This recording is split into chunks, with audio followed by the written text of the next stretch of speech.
মসজিদেরকে বিধবা বানাতে হয়, কারা কারা প্রস্তুত থাকবেন দুহাত তুলে আল্লাহ তাআলাকে দেখান। আমরা আহ্বান করছি বাংলাদেশের সমস্ত ইসলামী দলগুলো এক হয়ে আমাদের বাংলাদেশটাকে একটি সুষ্ঠু সুন্দর দেশ হিসাবে গড়ে তুলুক। আমরা এমন চাই তো?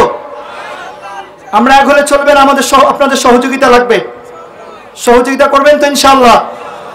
আপনারা কেমন সহযোগিতা করবেন আমি কিছুক্ষণ মধ্যে ইনশাআল্লাহ আজ করে নিব।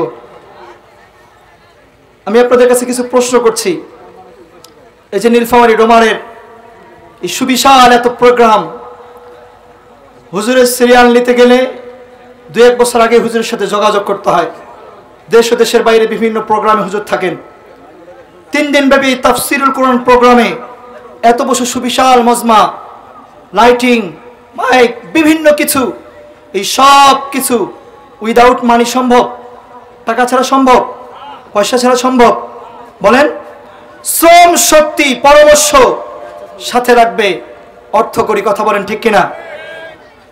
প্রিয় ভাইরা আমার, আজকের এই মজমা থেকে খুবই অল্প সময় আমি আপনাদের কাছে একটি বিষয় রিকোয়েস্ট করব। যারা কোরআনকে ভালোবাসেন, ইসলামকে ভালোবাসেন, আল্লাহর জমিন, আল্লাহর দ্বীনকে ভালোবাসেন, তারা দ্বীনের জন্য শ্রম, অর্থ করে দিবেন তো ইনশাআল্লাহ? এক কিতাবে আমি পড়েছি, কিয়ামতের ময়দানে যখন বিচার কার্য কায়েম করা হবে, তখন আমলনামা দেখে বোঝা যাবে যে বান্দার জান্নাতে যাওয়া সম্ভব নয়। আমি আপনাদের কাছে একটা প্রশ্ন করি, আমরা কি পরিমাণ অর্থ করি মসজিদ মাদ্রাসায় দান করেছি আমরা কেউ জানি? বলেন, কারো জানা আছে? 5, 10, 20, 100, 1000, 2000 কারো জানা আছে? আল্লাহ তাআলা বলবে, ও ফেরেশতারা, বান্দার আমলনামা দিয়ে বান্দাকে জাহান্নাম থেকে মুক্ত করে জান্নাতে যাওয়া সম্ভব নয়, তো কি করতে হবে? আরে তার দানের নিয়ামত আমলনামাগুলো দেখো, দেখা হবে এই দানের সব যেই পরিমাণ ছিল এর চেয়ে সব এমন ভাবে বৃদ্ধি করে দাও যেন বান্দার দানের সব তার আমলনামা গুনাহের আমলনামার থেকে বেশি হয়ে যায়। আমি আল্লাহ যেন আমার প্রিয় বান্দাকে জাহান্নাম থেকে মুক্ত করে জান্নাতের মেহমান বানায় দিতে পারি। দান করবো তো ইনশাআল্লাহ। আজকে এই প্রোগ্রাম থেকে আমি একবারে, আমরা খেটে খাওয়া মানুষ, আমি এমন 15 জন ব্যক্তিকে দেখতে চাই, খুবই অল্প একটা অ্যামাউন্ট দিব। যে অ্যামাউন্ট, সেই নবীর নাম কি? বলেন, মুহাম্মাদুর রাসূলুল্লাহ। কয় প্রশ্নের জবাব দিয়েছে? কয় প্রশ্নের? আল্লাহ তাআলা এবার ফেরেশতাদেরকে বলবে, আন সাদাকা আব্দি, আমার এই মুমিন বান্দা, নামাজি বান্দা এতক্ষণে যা বলেছে সব সত্য, তো কি করতে হবে? ও পর্দার অন্তরের মা, তোমাদের মননটা যদি এমন হয় মুমিনা বান্দির মতো যদি হয়ে যায়, পৃথিবীতে মেল ফ্যাক্টরি না থাকতে পারে, বাড়ি গাড়ি না থাকতে পারে, আমি এটা স্পষ্টই মনে করি, কোরআন হাদিস গবেষণা করে এটাই মনে করি যে আপনার আমার মৃত্যুটা সাকসেসফুল এবং সফলতা। কথা বলেন ঠিক কিনা? আল্লাহ বলবেন, আফরিশুহু মিনাল জান্নাহ, এই মুমিন বান্দার কবরে জান্নাতের বিছানা বিছায় দাও। ওয়া আলবিসুহু মিনাল জান্নাহ, এই মুমিন বান্দাকে জান্নাতের পোশাক পরায় দাও। ওয়াফতাহু লাহু বাবান ইলাল জান্নাহ, এই মুমিন বান্দার কবরটা জান্নাতে পর্যন্ত সংযুক্ত করে দাও। শুধু জান্নাতের পোশাক পরাই দিলে চলবে না, জান্নাতের বিছানা বিছায় দিলে চলবে না। ওয়াফতাহু লাহু বাবান ইলাল জান্নাহ, এই মুমিন বান্দার কবরটা জান্নাত পর্যন্ত সংযুক্ত করে দাও। এবার জান্নাতি সুগন্ধি, জান্নাতি হাওয়া বাতাস নিয়ামত ওই মুমিন বান্দার কবরে আসতে থাকবে। মুমিন বান্দা ঘুমায়া যাবে। আল্লাহ বলবে, বান্দা ঘুমায় যাও, আমি আল্লাহ সুবহানাহু ওয়া তাআলা যখন তোমাকে জাগ্রত করার প্রয়োজন মনে করব, আমি আল্লাহ তাআলা তোমাকে জাগ্রত করে দেব। এমন মরণ কারা কারা চাই? আল্লাহ তাআলাকে দেখান। আল্লাহ তাআলা আমাদের সকলকে মুমিন বান্দার মরণ দান করেন। সকলে বলেন আমিন। খারাপ লাগে? মুসলমান ভাইরা আমার, ছোটরাউতা জনফাপুর ইসলামী যুব কল্যাণের আয়োজন আজকের এই তাফসীর প্রোগ্রাম থেকে আল্লাহর কোন বান্দা যদি নামাজি হয়ে যায়, কোন বান্দা যদি তওবা করনেওয়ালা হয়ে যায়, এটা তাদের জন্য বড় সফলতা। কথা বলেন ঠিক কিনা? কাদের মরণের কথা শুনলাম? নেককার বান্দা। এবার বদকার বান্দা যদি দুনিয়া থেকে বিদায় নেওয়ার সময় হয়, তার মরণটা কেমন হবে? হাদিসের কিতাব মুসনাদ আহমদের 18552 নম্বর হাদিসের বর্ণনা, হাদিসের অন্যতম কিতাব মুসলিম শরীফের 66 নম্বর হাদিসের বর্ণনা। নবী জানায় দেয়, ইন্নাল আবদাল ফাজির ইদা কানা ফি ইনকিতাইম মিনাদ দুনিয়া ওয়া ইকবালিন মিনাল আখিরা। রহমতে দু আলম নবী জানায় দেয়, উম্মত যখন কোন বেনামাজি, সুদখোর, ঘুষখোর, মিথ্যাবাদী, গীবত, শিকায়াতকারী নারী পুরুষ দুনিয়া থেকে বিদায় নেওয়ার সময় হবে, ফানাজারাত ইলাইহি মালাইকাতুম মিনাস সামা সুদুল উজু, তখন আল্লাহ তাআলা অসংখ্য গণিত কুশ্রী কালো ভয়ঙ্কর ফেরেশতা ওই বেনামাজির সামনে পাঠিয়ে দিবেন। ভয়ঙ্কর ফেরেশতা দেখে বেনামাজি চোখগুলো বড় করে ফেলবে, প্রজেক্টরের মাধ্যমে জাহান্নামটাকে তুলে ধরবে আর বলবে, ও বান্দারে, তোর কিন্তু মরতে দেরি, জাহান্নামে ঢুকতে দেরি হবে না। বান্দা ছটফট করতে থাকবে। আপনাদের জেনে থাকবেন, যখন কোনো বেনামাজি দুনিয়া থেকে যাওয়ার সময় হয়, কাছে গিয়ে দেখবেন চোখগুলা বড় করে না, করে না? হ্যাঁ, যারা নামাজি তারা চোখ বড় করে জান্নাত দেখে, যারা বেনামাজি তারা চোখ বড় করে জাহান্নাম দেখে। একবার ডানে তাকায়, বামে তাকায়, সামনে তাকায়, পিছনে তাকায়। আপনারা হয়তো অনেক বান্দাকে মুমির অবস্থায় দেখেছেন, মারা যাওয়ার সময় অবস্থায়। ওই বান্দা কেন এমন করে? আরে জাহান্নাম তুলে ধরে আর বলে, ও বান্দা, তোর মরতে দেরি, এই জাহান্নামে ঢুকতে দেরি হবে না। ফেরেশতারা মাহুমুল মুসুখ, তাদের কাছে জাহান্নামী সালার চট থাকবে। আল্লাহ তাআলা এবার মালাকুল মউত আজরাইলকে বলবেন, আজরাইল যাও, ওই নাফরমান বান্দার কাছে যাও, নাফরমান বান্দার জানটাকে কবজ করে নাও, কারণ তাকে আমার আযাব আর শাস্তি দেওয়ার সময় হয়ে গেছে। বলেন নাউজুবিল্লাহ। মালাকুল মউত আজরাইল আলাইহিস সালাম চলে আসবে। সুম্মা ইয়াজিউ মালাকুল মউত হাত্তা ইয়াজলিসা ইনদা রাসিহি, মাথার পাশে বসে ভয়ঙ্কর চেহারা নিয়ে ডাক দিয়ে বলবেন, ইয়া আইয়াতুহান নাফসুল খাবীথা, ইয়া আইয়াতুহান নাফসুল খাবীথা, হে খারাপ আত্মা, নাফরমান আত্মা, উখরুজি ইলা গাযাবিন মিনাল্লাহ, তুই বের হয়ে তোর ওই মালিকের কাছে যা, যেই মালিক তোর প্রতি রাগান্বিত হয়ে আছে। নাফরমান বান্দার আত্মা বের হইতে চাইবে না, নাফরমান বান্দার আত্মা বের হইতে চাইবে না। বের হওয়ার পরে চাইবে না, বের হইতে চাইবে।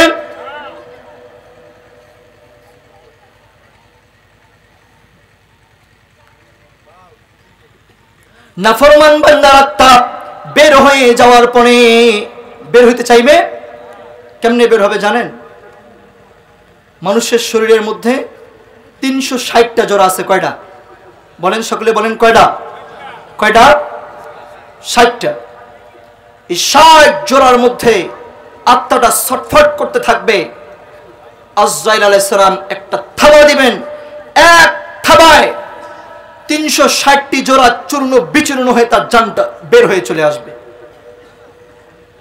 এবার হাতে নেবেন, ওই যে ফেরেশতারা দুই দিক থেকে বসা ভয়ঙ্কর, তাদের কাছে জাহান্নামী সালার চট কি আছে? বলেন, বলেন কি আছে? ফেরেশতারা জাহান্নামী সালার চটের মধ্যে পেছায় আসমানের দিকে রওনা হবে। ফায়াস্তাফতিহুনা লাহু, আসমানের দরওয়াজা খুলতে চাইবে। লা ইফতাহু লাহু, ওই নাফরমানের জন্য আসমানের দরওয়াজা খুলে দিবে না। আল্লাহ বলবে, উকতুবু কিতাবা। এবার আব্দি বলবে না, আব্দি মানে আমার বান্দা বলবে না, উকতুবু কিতাবাহু ফি সিজ্জিন। এই নাফরমান গুনাহগারের আত্মা আমলনামা এবার জাহান্নামীদের আমলনামার সাথে সংযুক্ত করে দাও। এমন মরণ কি আমরা কেউ চাই? বলেন চাই? কেউ চাই না। মালাকুল মউত আলাইহিস সালাম যখন জান কবজ করতে চাইবেন, বান্দা বলবে, আমাকে একটু সুযোগ দাও, আর নাফরমানি করব না। সুযোগ দেওয়ার কোনো সুযোগ দেওয়া হবে? বলেন, সুযোগ দেওয়া হবে? হবে না। আল্লাহ বলবে, আজরাইল জান কবজ করে নিয়ে গেছে উপরে। এই নাফরমান, বেনামাজি, সুদখোর, ঘুষখোর, মিথ্যাবাদী, অন্যায়, অত্যাচারী, অবিচারী, জুলুম, নির্যাতনকারী, রাত্তা পবিত্র আসমানে জায়গা হবে না। ফাতুআদু রূহুহু, একে কবরে নিয়ে আসো, কবরে দেয়া হবে। ফায়াতিহি মালাকান, দুইজন ফেরেশতা হাজির হবে। কয়জন বলেন? কয়জন? দুইজন ফেরেশতা হাজির হয়ে যাবে। কয়টা প্রশ্ন করবে বলেন? কয়টা? মান রব্বুকা, রবের পরিচয় দাও। বলবে হা হা লা আদরি, I don't know. Who is your lord? Who is your lord? Who is your creator? Who is your mentor? তোমার রবকে, তোমার রিজিক দাতাকে? নাফরমান বান্দা জবাব দিতে পারবে না, বলবে হা হা লা আদরি, আই ডোন্ট নো, আমি কিছুই জানি না। I don't no all everything, আমি কিছুই জানি না। দুই নাম্বার প্রশ্ন করবে, what's your religions? What's your religion? তোমার ধর্ম কি? ধর্মের পরিচয় দাও। নাফরমান বান্দা জবাব দিতে পারবে না, বলবে হা হা লা আদরি, আই ডোন্ট নো, আমি কিছুই জানি না। তিন নাম্বার প্রশ্ন করবে, হু is your prophet? Who is your prophet? তোমার নবীকে? নাফরমান বান্দা জবাব দিতে পারবে না, বলবে হা হা লা আদরি, আই ডোন্ট নো, আমি জানি না। কিন্তু যখন মুমিন বান্দাকে প্রশ্ন করা হয়েছিল, তখন মুমিন বান্দা নবীর পরিচয় কিভাবে দিয়েছিল? নবীকে? সঙ্গে সঙ্গে জবাব দিয়েছে, he is my prophet, your prophet, prophet of the whole world, prophet Muhammad সাল্লাল্লাহু। আমাদের নবীকে চেনেন? as a father, as a teacher, as a leader, as a lawgiver, as a commander, as a reformer of the society. Muhammad sallallahu alaihi wasallam is the superman of the world. কথা বলেন ঠিক কিনা? একজন বাবা হিসাবে, নেতা হিসাবে, সমাজ সংস্কারক হিসাবে মুহাম্মদ সাল্লাল্লাহু আলাইহি ওয়াসাল্লাম গোটা বিশ্বের সুপারম্যান। কথা বলেন ঠিক কিনা? নাফরমান বান্দা জবাব দিতে পারবে? আল্লাহ বলবে কি করে জানো? আন কাযাকা আব্দি, বান্দা যা বলেছে সব মিথ্যা। তো কি করতে হবে? আফরিশুহু মিনান নার, এর কবরে জাহান্নামের বিছানা বিছায় দাও। শুধু জাহান্নামের বিছানা বিছাই দিলে চলবে না, আলবিসুহু মিনান নার, জাহান্নামের পোশাক পরায় দাও। শুধু জাহান্নামের পোশাক পরায় দিলে চলবে না, আফতাহু লাহু বাবান ইলান নার, এই নাফরমান, বেনামাজি, সুদখোর, ঘুষখোর, মিথ্যাবাদী, অন্যায়, অত্যাচারী, জুলুম, অবিচারকারী এই নাফরমান বান্দার কবরটা জাহান্নাম পর্যন্ত সংযোগ করে দাও। জাহান্নামের এই গরম হাওয়া বাতাস আসতে থাকবে, চিৎকার করতে থাকবে, আমার দিকে তাকান। শুধু তাই নয়, কবরের দুই পাশের মাটি এমন ভাবে চাপ দিবে, দুই পাশের মাটি এমন ভাবে চাপ দিবে, এই যে আমার আঙ্গুলের দিকে তাকান, এক আমার আঙ্গুল যেমন এইভাবে ভরে গেছে, এক পাঁজরের হাড় অপর পাঁজরের মধ্যে এইভাবে ঢুকে যাবে। একটা চিৎকার করে বলবে মালিক বাঁচাও, বাঁচাও করে চিৎকার করবে। এই বাঁচাও বাঁচাও চিৎকারের আওয়াজ এই পৃথিবীর জিন ইনসান ছাড়া পশু পাখি, গাছপালা, তরুলতা, সাগর, নদী, পাহাড়, পর্বত সবাই শুনতে পাবে। এই জন্য ওলামা একরাম বলেন, কবরস্থানের পাশে যেন কোনো গরু আর ছাগলকে বেঁধে না রাখা হয়, কারণ ওই গুনাহগার নাফরমানের কবরে যখন শাস্তি দেওয়া হয় তখন এই জিন ইনসান ছাড়া সবাই শুনতে পায়। এমন মরণ আমরা চাই? আমরা চাই? চাই না। প্রিয় ভাইরা আমার, কবরের তিন প্রশ্ন যদি উত্তর দিতে চাই, ইসলামকে মাইনাস করে, কোরআনকে মাইনাস করে, আল্লাহর বিধানকে মাইনাস করে কবরের তিন প্রশ্নের উত্তর দেওয়ার কোনো সুযোগ আছে?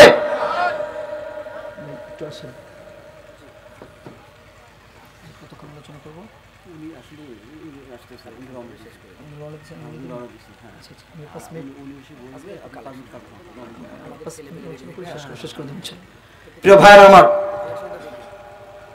মুসলমান ভাইরা আমার, এই যে আল্লাহ নবী সাল্লাল্লাহু আলাইহি ওয়াসাল্লাম যে বললেন, কারা উত্তর দিতে পারবে?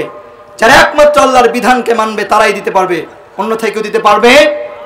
কিন্তু ওলামা একরাম কি করে জানেন? ওলামা একরাম জাতিকে কোন পথ হেদায়েতের, কোন পথ গুমরাহির, কোনটা ন্যায় কোনটা অন্যায় এই কথা বলে। কথা বলেন ঠিক কিনা? যখন এই ওলামা একরাম জাতিকে অন্যায় থেকে ন্যায়ের দিকে আহ্বান করে, তখন তাদেরকে জঙ্গিবাদীর তকমা দিয়ে নিস্তব্ধ করে দেওয়ার চেষ্টা করা হয়। কথা বলেন ঠিক কিনা? ওলামা একরামকে নিস্তব্ধ করে দেওয়ার কোনো শক্তি পৃথিবীর কারো কাছে নাই। আল্লাহ নবী বলেন, লা ইয়াযালু তাইফাতুম মিন উম্মতি উম্মাতুন কায়মাতুন বিআমরিল্লাহ, আমার উম্মতের একটা দল এমন থাকবে যারা সর্বদাই হক হক্কানিয়াতের উপর অবিচল থাকবে। পৃথিবীর জেল, জুলুম, অন্যায়, অত্যাচার, ফাঁসি তাদেরকে নিস্তব্ধ করে দিতে পারবে না। আরেকটা পাওয়ার ওলামা একরামের কাছে আছে। বলবো কি পাওয়ার? বলবো বলবো শুনবেন আপনারা? এই পাওয়ার শেষ করার পরে আল্লাহু আকবার ধ্বনি দিতে পারবেন আপনারা? পারবেন? আমরা কোন পাওয়ারের কথা বলি শুনবেন? এই পাওয়ার পৃথিবীর অর্থ মিল ফ্যাক্টরি দিয়ে কিনে নেওয়া যায় না, ক্ষমতা নিয়ে কিনে নেওয়া যায় না। এই পাওয়ার অর্জন করার জন্য আলাদা মেহনত করা লাগে। আমি যে হাদিস পড়লাম, লা ইয়াজালু তাইফাতুম মিন উম্মতি উম্মাতুন কায়মাতুন বিআমরিল্লাহ লা ইয়াদুররুহুম মান খাযালাহুম ওয়ালা মান খালাফাহুম হাত্তা ইয়াতি আমরুল্লাহ। এটা বুখারী শরীফের 3641 নম্বর হাদিস। কোন পাওয়ার শুনবেন? এমন এক পাওয়ার আমাদের কাছে আছে, আমরা যে কথা বলি বানানো। আমি এখানে কোনো গল্প কাহিনী বলছি? কোন হাদিসের বাইরে কোনো কথা বলছি? আমাদের সাথে একটা লাইন, একটা সংযোগ মুহাম্মদ আরবির সাথে আছে। কার সাথে আছে? আমি হাদিস পড়েছি,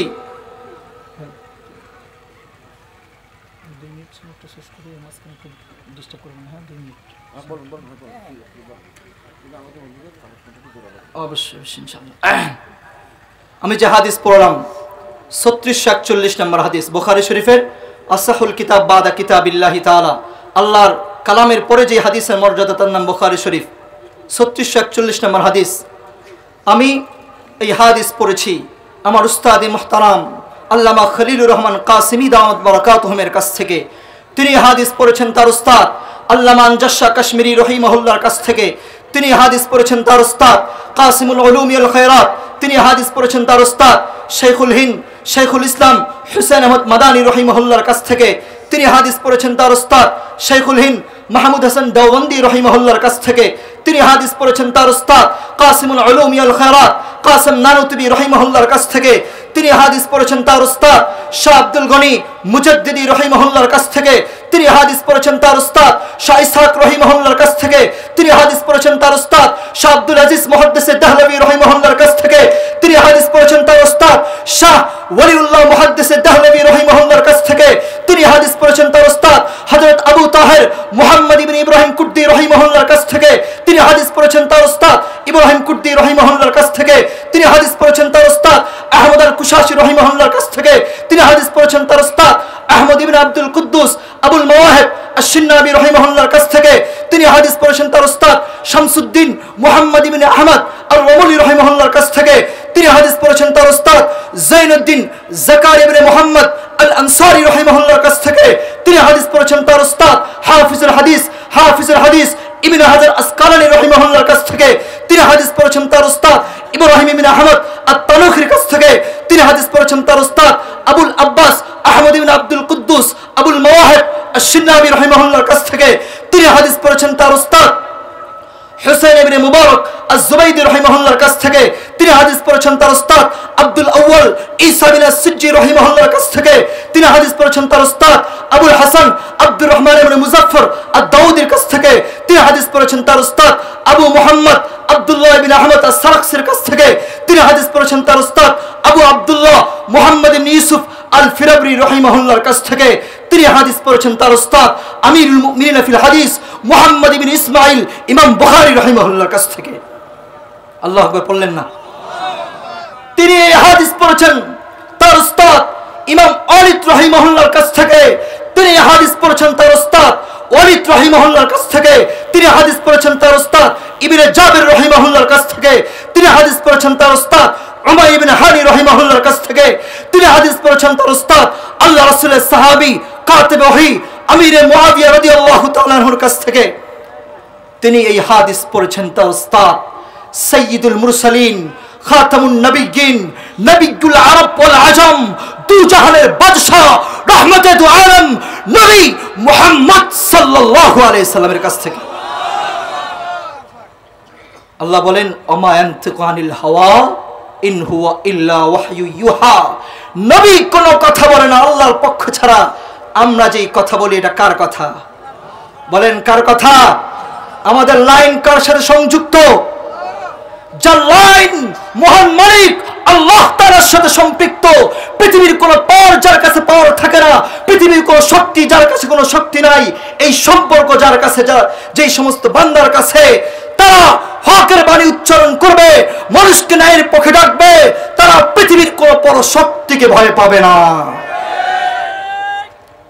আমাদেরকে নিস্তব্ধ করে দেয়া যায়, আমাদেরকে নিস্তব্ধ করে দেয়া যায়। মুসলমান ভাইরা আমার, এই রানার, এই চেয়ার অফ নেশন, এই সনদের শক্তি আল্লামা আজিজুল হক সাহেবের কাছে ছিল, বাতিল তাকে দমিয়ে রাখতে পারে নাই। এই পরাশক্তি বিশ্ববিখ্যাত মুফাসসির আল্লামা দিলওয়ার হোসেন সাঈদীর কাছে ছিল। আরে বাতিল কোন শক্তি তাকে নিস্তব্ধ করে দিতে পারে নাই। হকের জন্য জালিমের জিন্দানখানায় জীবন দিয়েছেন, কিন্তু বাতিলের সামনে এক মুহূর্ত মাথা নত করে নাই। কথা বলেন ঠিক কিনা? মুসলমান না মাথা নতের জাতি? মাথা নত করার জাতি আমরা? বলেন, আমরা মাথা নত করার জাতি। কাজেই হে মুসলমান, আমরা সমাজে শান্তি চাই কে কে? ধর্ষণ মুক্ত সমাজ চাই কে কে? অন্যায়, অত্যাচার, অবিচার, জুলুম, নির্যাতন মুক্ত সমাজ চাই কে কে? হাত নামান। 1971 পরে অনেক রাষ্ট্রে অনেক ক্ষমতাধরকে আমরা দেখেছি। কথা বলেন ঠিক কিনা? আমরা এই 54 বছরে সোনার বাংলাদেশ দেখেছি, এই 54 বছরে ডিজিটাল বাংলাদেশ দেখেছি, এই 54 বছরে সবুজ বাংলাদেশ দেখেছি। কোন বাংলাদেশ এই সমাজ থেকে ধর্ষণ, অন্যায়, অত্যাচার, অবিচার, জুলুম, নির্যাতনকে বন্ধ করতে পারে নাই। যদি সমাজ থেকে মুসলমান ধর্ষণ বন্ধ করতে হয়, ও মুসলমান, যদি সমাজ থেকে অন্যায়, অত্যাচার, অবিচার